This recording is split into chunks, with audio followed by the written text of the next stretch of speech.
বিসমিল্লাহির রহমানির রহিম। বিশ্বের সকল মুসলমানের কাছে মসজিদে নববী অন্যতম পবিত্র তীর্থস্থান হিসেবে বিবেচিত। রাসূল সাল্লাল্লাহু আলাইহি ওয়াসাল্লামের নিজ হাতে তৈরি এই মসজিদের সাথে সারা বিশ্বের মুসলমানের শ্রদ্ধা ও আবেগ মিশে আছে। রাসূলের পবিত্র রওজার পাশের এই মসজিদ থেকেই খোলাফায়ে রাশিদিন অর্থাৎ অর্ধেক পৃথিবী শাসন করেছেন। পবিত্র মুসলিমের আধ্যাত্মিক ও জাতিগত ঐক্যের কেন্দ্রবিন্দু হিসেবে এই মসজিদকে বিবেচনা করা হয়।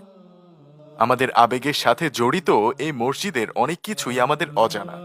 এখানে মসজিদে নববী সম্পর্কে এমন অজানা 10টি তথ্য উপস্থাপন করা হলো।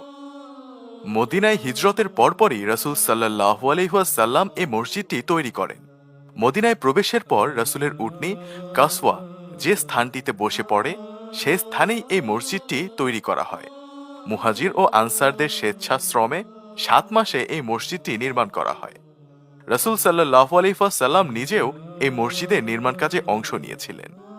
11 হিজরি মোতাবেক 632 ঈসাই সালে রাসূল সাল্লাল্লাহু আলাইহি ওয়াসাল্লামের ইন্তেকালের পরও এই মসজিদ থেকে খোলাফায়ে রাশিদিন শাসনকাজ পরিচালনা করে থাকে।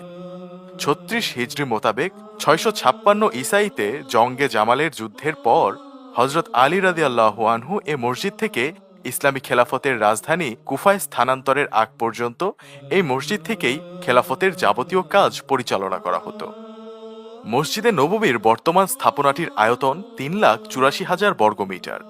মক্কার পবিত্র মসজিদুল হারামের পর বিশ্বের বৃহত্তম এই মসজিদটি রাসূল সাল্লাল্লাহু আলাইহি ওয়াসাল্লামের নির্মিত মূল মসজিদের অবকাঠামোর তুলনায় 100 গুণ বড়, অর্থাৎ পুরনো মদিনা শহরের চেয়েও মসজিদটি আকারে বড়।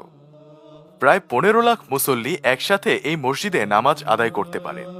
রাসূল সাল্লাল্লাহু আলাইহি ওয়াসাল্লামের সময়ে জান্নাতুল বাকি কবরস্থানটি মদিনা শহরের খানিকটা বাইরেই ছিল।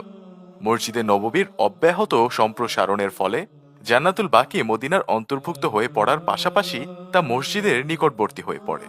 ওসমানী শাসকরা যখন আরব উপদ্বীপে বিদ্যুৎ সরবরাহ শুরু করেন তখন তারা প্রথম মসজিদে নববীতে 1909 সালে বিদ্যুৎ সংযোগ দেন। বলা হয়ে থাকে ওসমানীয় সুলতানরা তাদের রাজকীয় প্রসাদে বিদ্যুৎ সরবরাহ করার পূর্বেই মদিনার মসজিদে নববীতে বিদ্যুৎ সরবরাহ করেন। রাসূল সাল্লাল্লাহু আলাইহি ওয়াসাল্লামকে তার ইন্তেকালের পর মসজিদ সংলগ্ন বাসস্থানে হযরত আয়েশা রাদিয়াল্লাহু আনহা-এর কক্ষে দাফন করা হয়। রাসূলের ইন্তেকালের বহুদিন পর্যন্ত তার রওজা মসজিদ থেকে স্বতন্ত্রভাবে অবস্থিত ছিল। উমাইয়া খলিফা ওয়ালিদ ইবনে আব্দুল মালিকের শাসনামলে মসজিদের সংস্কার ও সম্প্রসারণের কাজ করতে গিয়ে মসজিদের সাথে রওজাকে সংযুক্ত করা হয়। রাসূল সাল্লাল্লাহু আলাইহি